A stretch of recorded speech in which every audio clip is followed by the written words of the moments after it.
La bienvenida a nuestro siguiente invitado, una recomendación personal y que tiene que ver con nuestra universidad.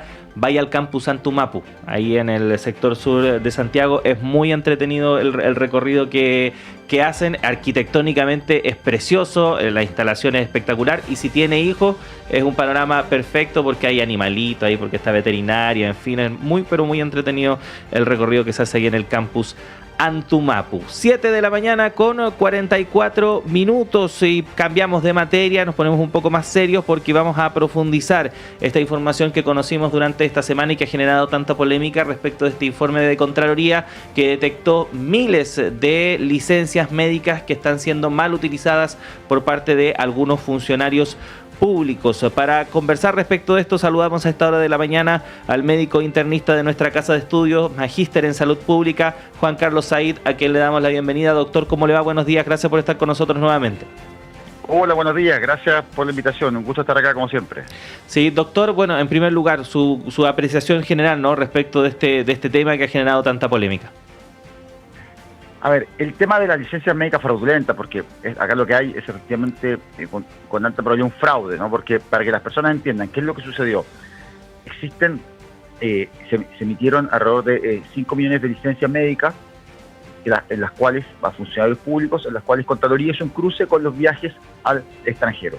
Y en esa cifra total de licencias encontró que había 35.000 licencias que se habían dado a personas que habían estado que habían salido del país. Algunas de ellas habían salido muchas veces, por ejemplo, personas que registran 170, registran más de 15 salidas en el país, fuera del país. Y esto es algo que no está permitido, no es legal. ¿Por qué? Porque efectivamente la licencia se asigna con un lugar de reposo. De hecho, uno cuando da la licencia tiene que decir si el paciente, por ejemplo, va a estar en el hospital o si va a estar, por ejemplo, en el domicilio, en qué dirección va a estar. Y es verdad que, por ejemplo, para algunas licencias la persona puede, por ejemplo, como parte de su rehabilitación, por ejemplo, obviamente salir de la casa, ir a quimioterapia, o en caso de las licencias de salud mental, hay más flexibilidad para salir de la casa, pero no puede la persona, por ejemplo, no sé, irse a viajar, irse a Cancún, o donde sea. Eso no está permitido, no es parte de lo que está considerado en el subsidio. Entonces, claramente acá, con toda probabilidad, un uso fraudulento de la licencia, en que la licencia se usa básicamente para aumentar días de vacaciones. De hecho, algunas cosas que se notaron en informes, que las licencias, por ejemplo, casualmente aumentan en septiembre, o sea, aumentan para las semanas del 18, que son cosas evidentemente bastante sospechosas, e incluso se detectó un caso de una persona que se dio licencia a sí mismo y se fue fuera del país. Entonces, claramente lo que hay acá son una cifra importante de licencias, 35.000, que si uno las multiplica, digamos, pensamos 17 días en promedio fue cada licencia, y puede la cifra rápidamente escalar a miles de millones, a varios cientos de millones de defraudación de dinero público. Al final, dinero que podría gastarse, por ejemplo, en cirugías, en medicamentos, en reducir las listas de espera, etcétera, pero que termina financiando una licencia fraudulenta. Doctor, muy buenos días. Quiero entrar de lleno al qué hacer, porque se habla mucho de más fiscalización, por ejemplo, y el Colegio Médico ha puesto alertas, por ejemplo, a lo que significa una sobrefiscalización o fiscalización quizás sin límites correctos. No me imagino que usted ha visto las críticas que han hecho en el Congreso, por ejemplo, en específico. Hay una nueva ley de licencias médicas que fortalece el rol fiscalizador, por ejemplo, de distintas instituciones. ¿Es eso suficiente? Le pregunto, usted debe estar al tanto de la discusión, pero le pregunto, ¿es suficiente lo que estamos haciendo al respecto? ¿Qué falta por hacer? A ver, yo creo que hay muchas cosas que pueden mejorar. Claramente fue un avance que recientemente entró en vigencia hace pocos días, una ley que aumenta las sanciones, que hasta hace poco eran efectivamente muy bajas. Por ejemplo, la multa eran de 5 millones de pesos, que uno habla, hay médicos que, por ejemplo, emiten 5.000 licencias al año y fraudes en montos de licencias médicas que equivalen, por ejemplo, a el último fraude que se detectó fueron 12 médicos que emitieron 700.000 millones de pesos en licencias, ¿no? Que era equivalente a 3 hospitales nuevos de El Salvador. Entonces, efectivamente, el tema es gigante, pero también es un tema muy acotado, en el sentido de que menos del 1% de los médicos son los que son sospechosos de emitir estas licencias, y claramente el foco debería estar en ese grupo, y no hacer, por así decirlo, fiscalizaciones muchas veces, excesivas a personas que efectivamente, a médicos que emiten cifras absolutamente normales de licencias, y donde la probabilidad de que efectivamente haya un fraude es bastante baja, ¿no? Entonces, creo que esa fue un poco la polémica que hubo entre el Colegio Médico y el Ministerio de Salud, y creo que las medidas deberían ser, por un lado, efectivamente, por mayor fiscalización, creo que ahí es clave la coordinación entre las instituciones del Estado, que hoy en día trabajan un poco, yo diría, descoordinadas. Recientemente hablamos en el podcast que conduzco Lista de Espera con la subsecretaria, que nos hablaba, por ejemplo, de una nueva coordinación con la PDI, que creo que eso es clave, ¿no? Creo que eso es clave, que las instituciones no trabajen por separado, porque recordemos que la CONPIN ve licencias que son médicamente mal emitidas, que no tienen fundamento médico, pero cuando hay sospecha de fraude tiene que trabajar con la Fiscalía. Entonces, efectivamente, si no hay una coordinación adecuada, si cada uno trabaja por su cuenta, eso no llega finalmente a sanciones adecuadas.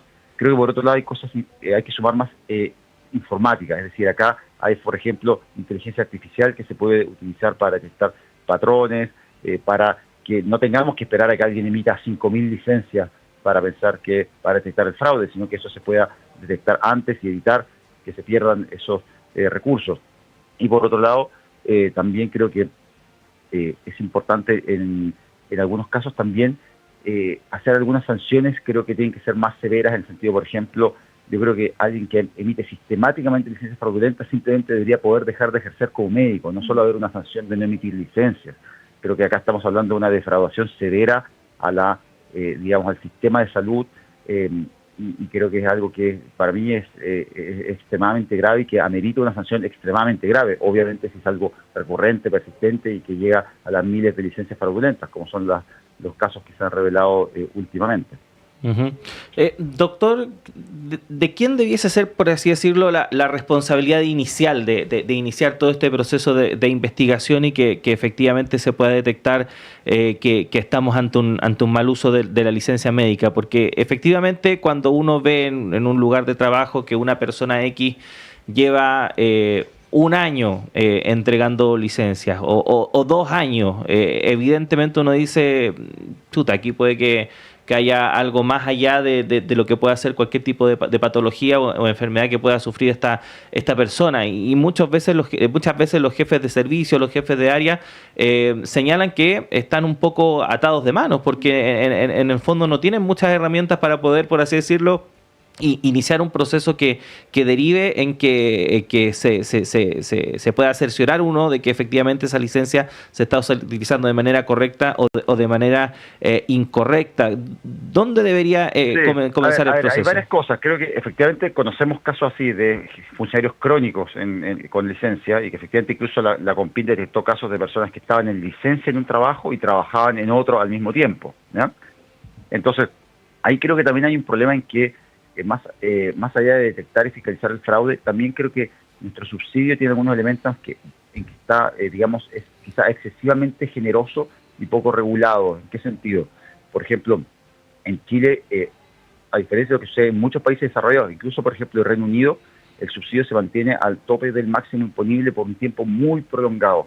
Y no hay como puntos de cortes realmente duros en donde, por ejemplo, el subsidio comience, por ejemplo, a decrecer, que sería un incentivo para volver al trabajo, o donde efectivamente ya la persona, si digamos excedido un plazo determinado, ahí el mecanismo, por ejemplo, ya no debería ser una licencia. Por ejemplo, si efectivamente existe una enfermedad que ya lleva más de un año y no se ha recuperado, probablemente eso ya debería ser considerado de forma mucho más temprana de lo que se hace hoy, por ejemplo, para una eventual pensión o un subsidio más permanente. En el caso de que la persona evidentemente no esté enferma, eso debería ir declinando, digamos, obviamente debería fiscalizarse, pero además a lo que apunto es que el subsidio no puede ser por el tope, digamos, del máximo imponible en forma prácticamente indefinida, que es lo que sucede hoy. Ese es un diseño que es, yo diría, anormalmente, por así decirlo, generoso para cualquier estándar de país desarrollado, y eso en general lo que termina haciendo es este incentivo a muchas veces a mantener la licencia en forma permanente, porque claro, no hay un incentivo de un subsidio decreciente que también motiva a la persona también a volver a trabajar. Entonces esa ausencia como de puntos duros de corte en el subsidio también genera bastante incentivos al fraude. Doctor, quiero hacerle una pregunta que quizás es más de fondo, más filosófica, pero de alguna manera explica el problema, porque hay un malestar común que se expresa de la siguiente forma: cuando las personas necesitan licencia no se les da, pero cuando tienen el dato de la licencia sí la tienen. Por lo tanto, hay gente que no está enferma, pero sí tiene licencia, y cuando la gente está enferma no la tiene. Estoy expresando una molestia que no es mía, sino que es más bien generalizada. ¿Cómo se resuelve eso? Que en realidad es un problema más profundo, ¿no? Como más de sentir, de confianza al sistema, ¿no? Sí, a ver, es que hay varios problemas. Recordemos, creo que por un lado, efectivamente muchas veces las licencias se hacen cargo de algunos problemas sociales que existen y que no hay que taparse los ojos. Por ejemplo, no existe una alternativa. Muchas veces hay pacientes que tienen que cuidar a un adulto mayor, por ejemplo, tienen que llevar a un paciente o familiar a quimioterapia, y no existe, por ejemplo, una licencia para cuidar a un adulto mayor, como si existe, por ejemplo, una licencia para cuidar a un menor de 6 meses.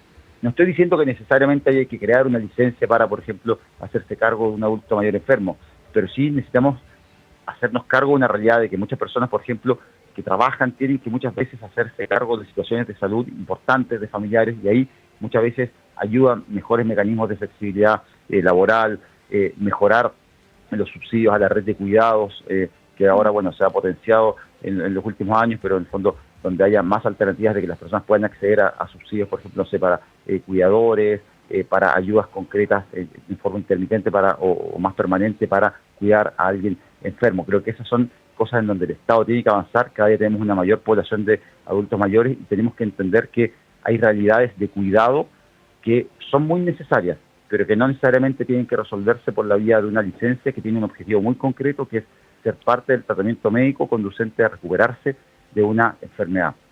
Entonces, creo que esas realidades sociales no hay que negarlas. Por otro lado, yo creo que también, en general, faltan a veces, digamos, cosas que se podrían resolver de forma más, por así decirlo, informática. Uno, cuando yo lo veo todo el tiempo, cuando dejo una licencia, no me aparece la opción, por ejemplo, decir, mira, ¿sabes qué?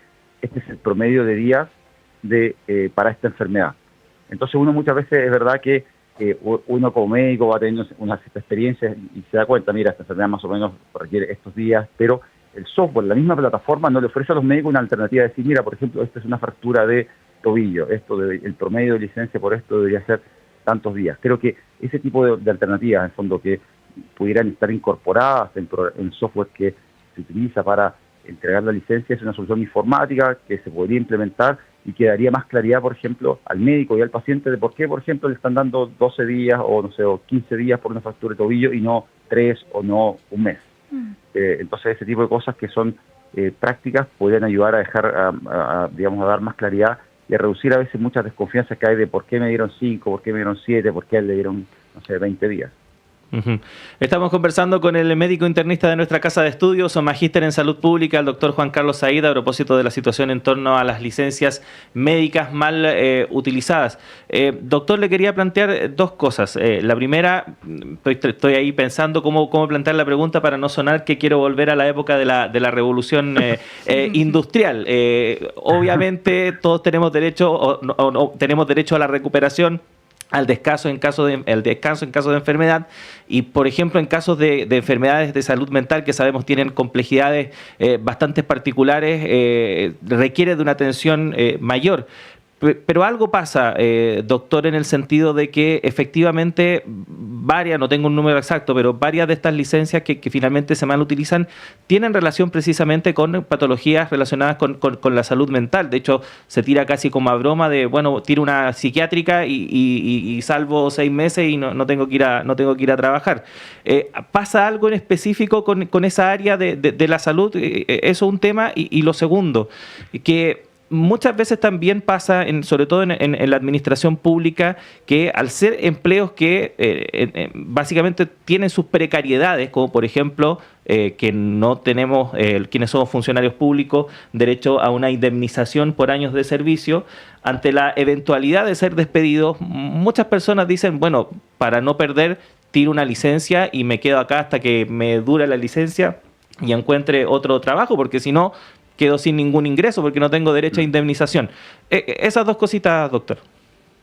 A ver, partiendo por la primera, el tema salud mental, lo primero recordar que los grandes emisores, efectivamente, y de hecho los médicos que emiten más de 5.000 licencias al año, que es un número pequeño, menor a 20 médicos, las licencias que emiten son prácticamente todas de salud mental, pero ninguno de esos médicos es especialista en enfermedades de salud mental, lo cual es muy llamativo, ¿no? Porque si yo soy el médico que más licencias da y no tengo ninguna formación específica en salud mental, eso ya es llamativo. Y lo que se ha visto es que efectivamente se utiliza licencia de salud mental más para licencias fraudulentas. ¿Por qué? Porque es una licencia más difícil de fiscalizar. Porque si yo te diagnostico una fractura, bueno, hay una radiografía, hay un escáner que muestra la fractura. Pero para diagnosticar una depresión, bueno, eso requiere una conversación, requiere fiscalizar ese tipo de licencias, es mucho más difícil. Fiscalizar que efectivamente en el momento en que la persona fue evaluada tenía una depresión, es mucho más difícil de fiscalizar que, por ejemplo, decir si esa persona tenía fracturado el tobillo o no. Entonces, por eso se utiliza como una herramienta más frecuente para el fraude. Y decir que efectivamente los médicos que más licencias dan por salud mental no son especialistas en salud mental, lo cual yo creo que ya es bastante orientador de que esto es algo fraudulento. Ahora, respecto al tema de, nuevamente, de qué pasa si una persona lo despiden, creo que efectivamente hay una cultura de tirar licencias, y creo que eso también es un problema que tenemos que enfrentar. Hace un tiempo me acuerdo de haber leído en el diario que incluso una diputada decía, no, mira, el equipo de la diputada está viendo si se reincorpora al trabajo o tira licencia. O sea, a nivel de las noticias, como que está esta cultura de, no, mira, si tengo un problema, como que eso, bueno, se resuelve con dos alternativas, o no sé, o renuncio, o resuelvo el problema, o licencia. Y creo que hay que entender que eso no está bien.